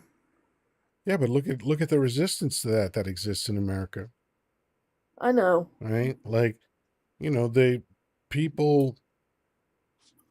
I find it interesting. There's people have a lot of interesting dichotomies to me. There's a bunch of disconnects, and on a very simple level, like generally speaking, people don't eat the same thing every day, day in, day out, 3 times a day, right? We like variety in our food, right? We don't wear the same color of clothing every day. We like variety in our clothing. If we walk outside, we want to see different colors in the foliage because we like a variety of vegetation and flowers and all that kind of shit. We don't listen to the same song over and over and over again. We like variation in music. Sometimes we do. No, there's very few people that pick one song and only listen to that one song always. When they do, they True. tend to be mentally disturbed. Okay. I So might like to listen to it a few my so times. one person so most people like a variety in all things except ironically people. Right? They don't want to accept variation in people. And that's America's biggest problem, aside from greed, you know. But the just the idea that it's America is about one type of race and only one type of race and nobody else deserves to be here, nobody else, which is amazing to me that immigrants are denigrating other immigrants. It's hilarious to me. It's common too. Yeah. It's infuriating.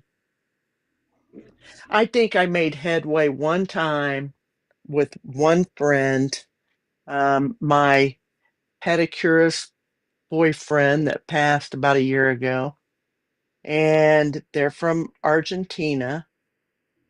And it got started with Sandy Hook, and he believed the lie that that whole thing was fabricated.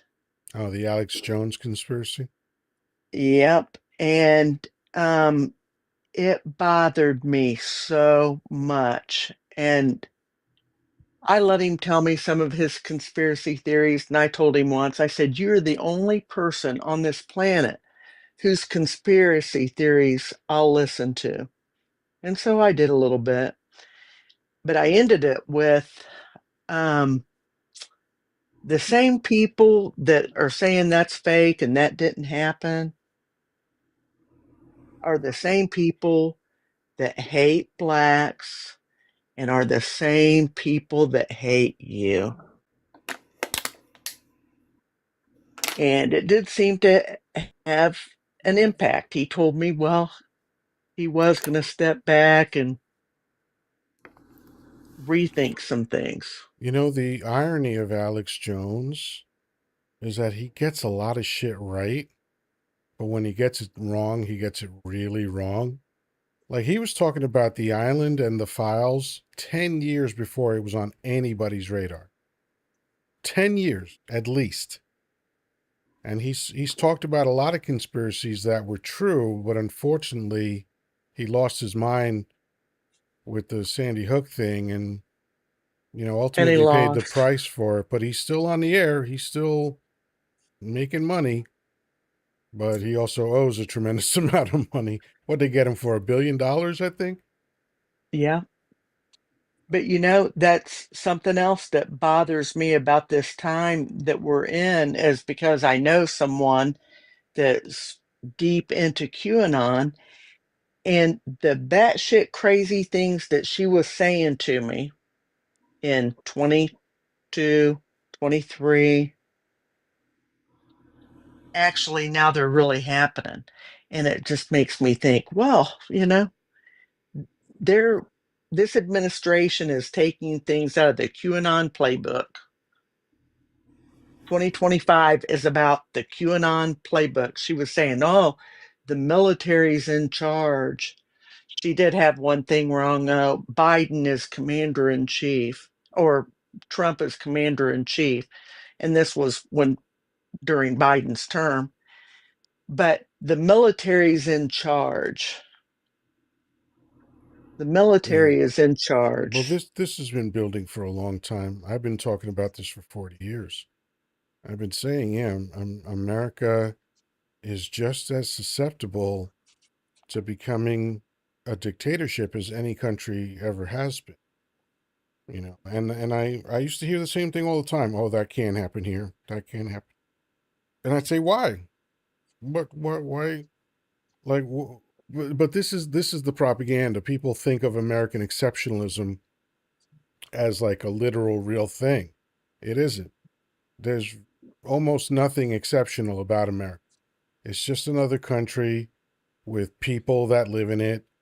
And so to me, it's as susceptible as any other country of anything that's happened to other countries. And now we're seeing that that's absolutely the case.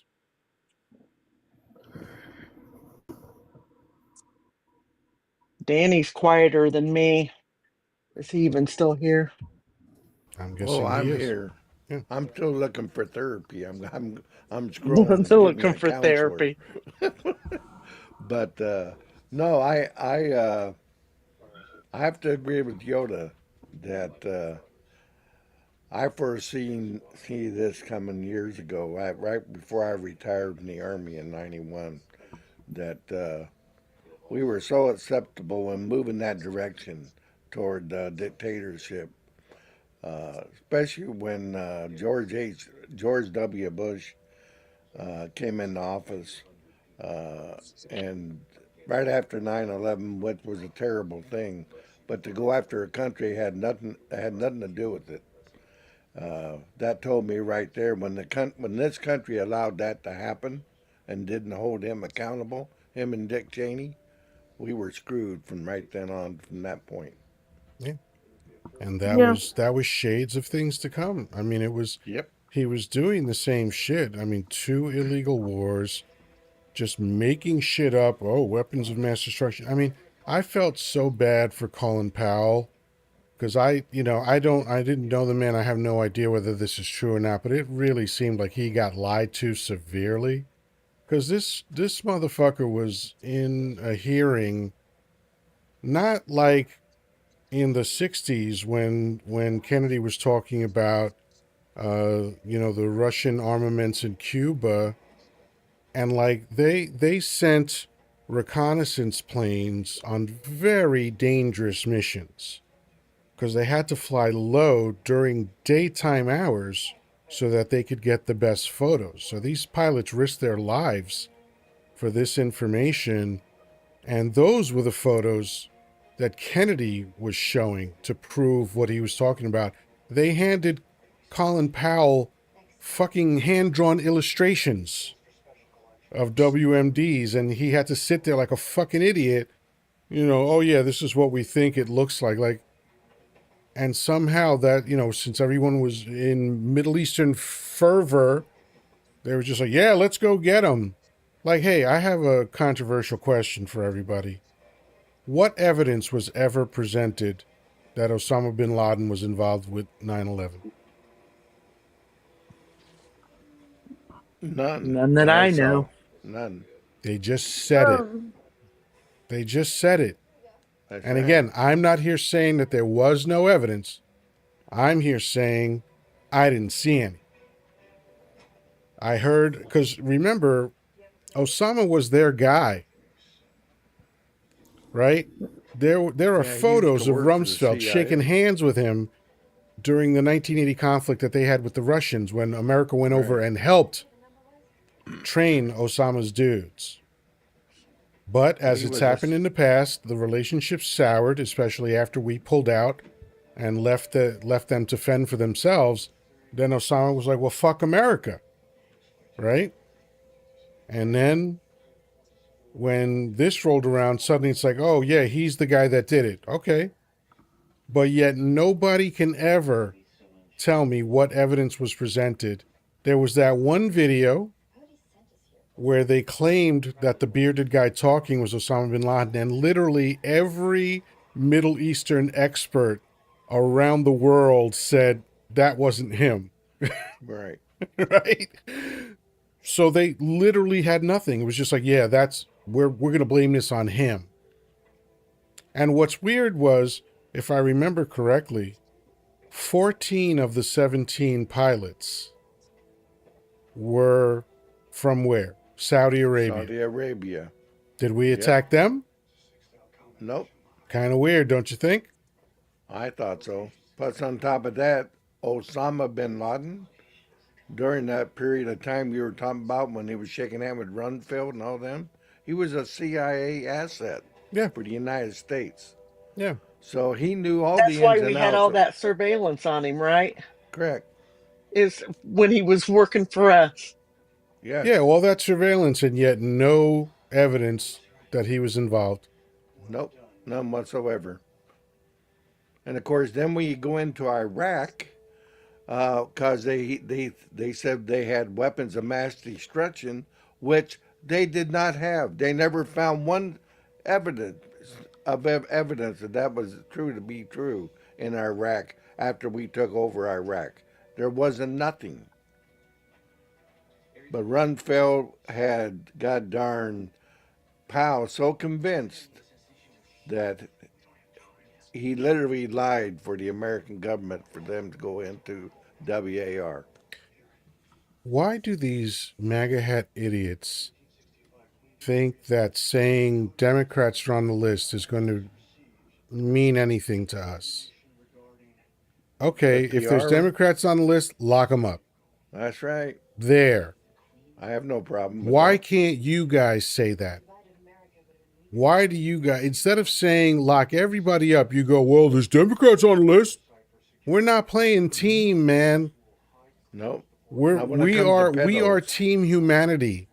We are Yep. team let's protect children. Yep. What fucking team are you on? Fucking hell, man.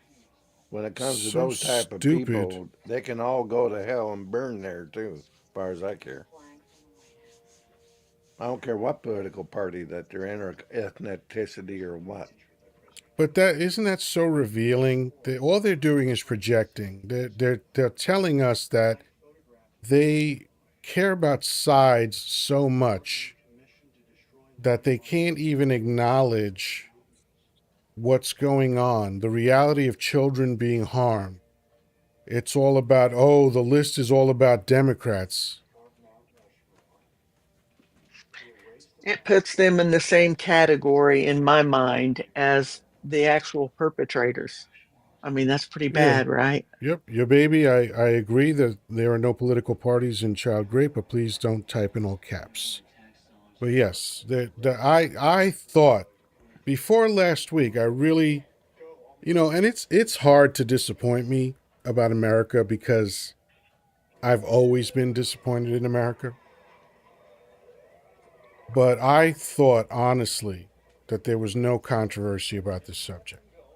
I thought honestly it was a far gone conclusion that PDF files were bad and that anybody who did it, no matter where they were from, no matter what status they had, no matter what money they had, fame, not fame, We just all agreed PDF files were the worst human beings that deserved to be buried under the jail and left there to rot. And now I wake up in a country where people are in full-throated, full chest support of PDF file. Fucking wild. Well, it's sick. It's a sickness. It's got to be. That's the only way I could make myself feel better. Yeah. Yeah, and it's one of those things where there's no cure. Like, we've seen rapists and PDF files put in jail for a long, long time. 10, 15, 20 years. And the moment they come out, they start doing it again.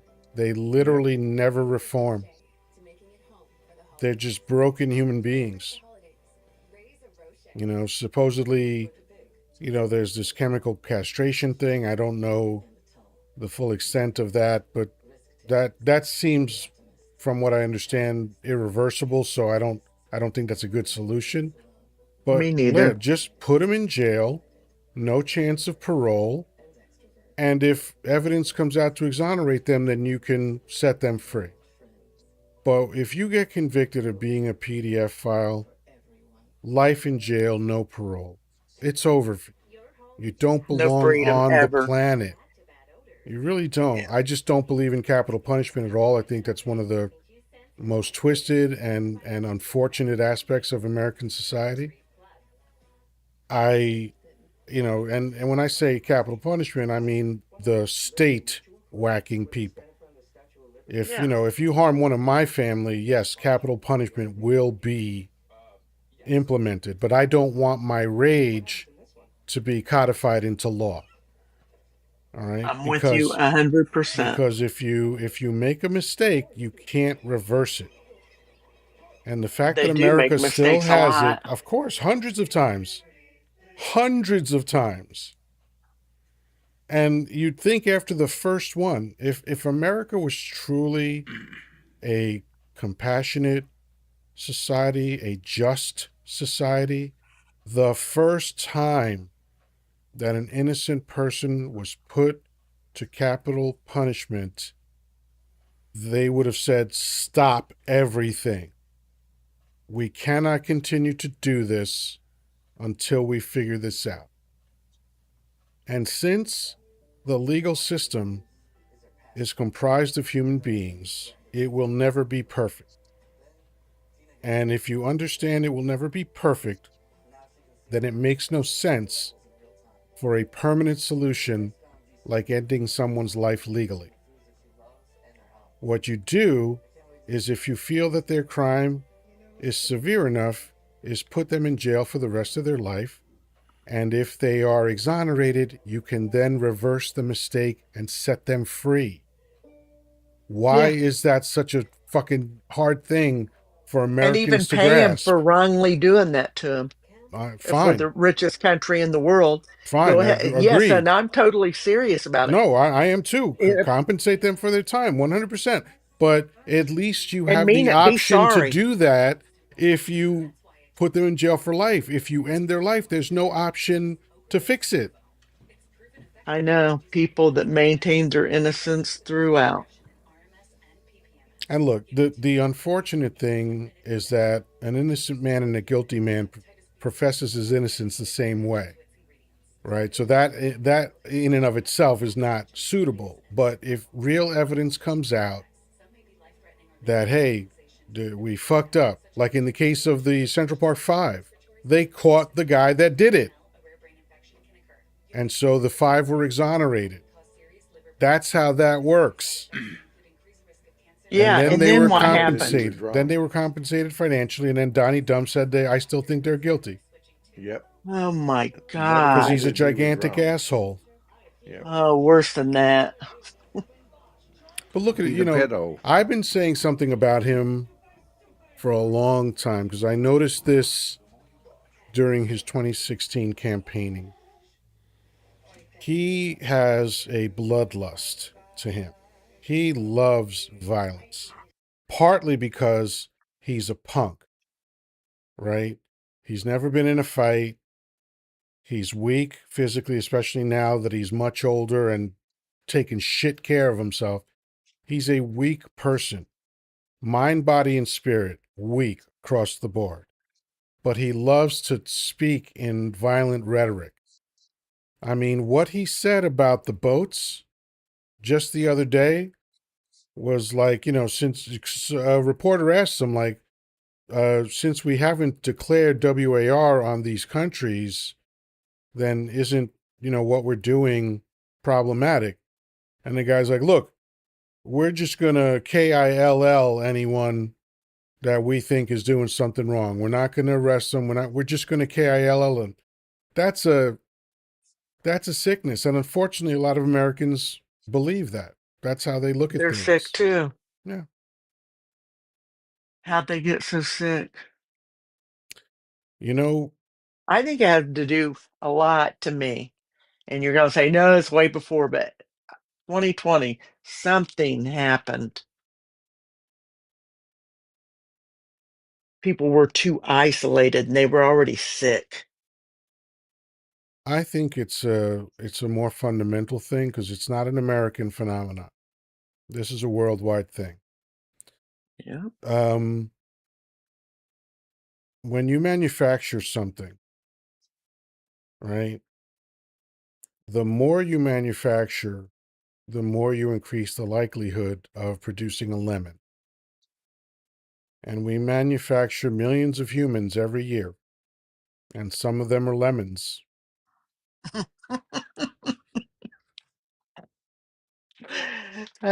I mean, Ah, it's simple, but I think that's really the explanation. It's just, we right now we have this outrageous number of people on planet Earth. I mean, just think about it. 50 years ago, there was only 2 billion people on the planet. Now there's 8 billion. Okay. And there is no regulation to stop dumb people from having children, right? Because, you know, I don't believe in eugenics, but I do believe in licensing, I right? think QAnon does. I don't care. You have a license to drive, a license to hunt, a license to fish, a license to operate heavy machinery. In most cities, if you want to play guitar in a street corner, in some states, you have to have a license to own a ferret. So why not a license to reproduce? Huh, Now, it's not going to be good easy. It's not going to be, idea. it's a complicated issue. I acknowledge that, but doesn't that seem reasonable? If you need a license to operate a car, doesn't it seem reasonable to need a license to produce a human being? Might not be a bad idea. It's a great idea. But and that would solve a lot of problems because then you wouldn't allow defective people to create more defective people. Yeah, but who's going to be the arbiter of that? That's where the complication comes in. But Of course, we because but a we bunch of but we fucking dumb have people. but we have this mechanism that exists already. Licensing is a thing already. So since we've decided that there's certain things that are important to have licenses for already, then why not extend that to one of the most important things that humans do? Yeah, but how would you administer the litmus test? Again, I that's the complication, but it's doable. Like Do societies have We could done it. probably come up with a good litmus test. The three of Societies us, societies have four of done us. this in different ways, like, and not always good ways. Like the Spartan society, they just didn't accept defects. And I'm not saying that's the answer because it's not. That's not what I'm going for because that is eugenics. I'm not advocating eugenics. I'm just saying, look, let them live, let them enjoy life, let them do everything that everybody else gets to do. But if they're You can't defective, let's procreate. not have them procreate. I don't know if y'all remember this or not, but there was a time back when I got married the first time in '71, that you had to get a blood test before you could get married. Yeah, Mhm. I took a But they blood don't do test that in no more. in 84 when I got married. I took a blood But test. but they don't do that anymore. Right, That's not a requirement. right. So But that was I to don't know avoid why they cousin stopped. banging. Yeah, they want to make sure you didn't marry Yeah, your first cousin. yeah. Yeah. Well, anyway, so I agree with you. There ought to be some type of test for a license. I agree, a license is appropriate. Can a marriage license? We have to get blood test. You ought to have some way that you can to do the same thing like Yoda was saying, so you ain't producing a bunch of Yugos, you know, out there. Because that was the lemon of all lemons in the automobile industry was the Yugo. So So there you Well, go. you just know what saying. my biggest takeaway is before I call it a night?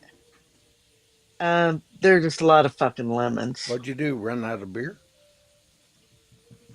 Mm, no, I've Okay, had I one and a just wondered. half. Okay, I just wondered. What I time know is I'm a it? smart ass. Go ahead. Well, that What sounds time like is it there, guys? it's 12:04 on the East Coast, so that sounds like a good time to wrap it up. But thank you so much for being a panel. OG Nerd had to split, but thank her. Interesting conversation tonight. Definitely took turns that I didn't expect, and again didn't really cover the topic, but that's fine with me. It's a shitty topic anyway, but meaning Well, we Well, had it not a some. shitty is, but idea, but just the reality of it is shitty. Um, but anyway, folks, if you're not following Danny, you're missing out. He does lives Monday, Wednesday, Friday, 6 p.m. Eastern Time. Friday nights, normally, he does Trivial Pursuit. This week he's not, but he is doing it Saturday night. So join him. It is the most fun you're going to have on social media, I promise you. So follow him. Oh, Damon is here. Hello, Damon. Um, so yeah, let's, man, for some reason today nobody's buying up gifts. I only had one gift goal this morning and that barely got are taken you care of, and serious? I have one gift goal tonight and only 24 sold, but that's all right. He can't hit it out of the park all the time. But folks, follow Danny. His lives are great, and really, I cannot oversell the amount of fun that we have on Trivial Pursuit. So again, normally that would be Friday night, but this week is going to be Saturday. So Thank you. look, Angie says still copping over dump. She meant coping, but she didn't know how to spell coping. Well, she's got Oh my TDS. Too God. damn stupid. Angie, what part of Dumbfuckistan do you live in? God, That's a good one, dumb fucking fan. That's that's Danny. it. Danny That's was the one mine. that came up with that. And Look, I did she have wrote. Indiana in mind when I Angie's said having that. some kind of fucking fit. She wrote, "The Democrat was released." What the fuck does that mean? That mean she was definitely dumb fuckistan, I tell Yeah, you. yeah. All right. Anyway, that's it for now, folks. I'm here Monday through Saturday, 10 a.m. and then again 10 p.m. Eastern Time. And this has been a lot of fun. Again, thank you to my panel. Good night to you both. And until we meet again, folks, try to have a good time of things. I know it's rough out there, but do your best. All right? Peace, love, and granola. Talk to you soon.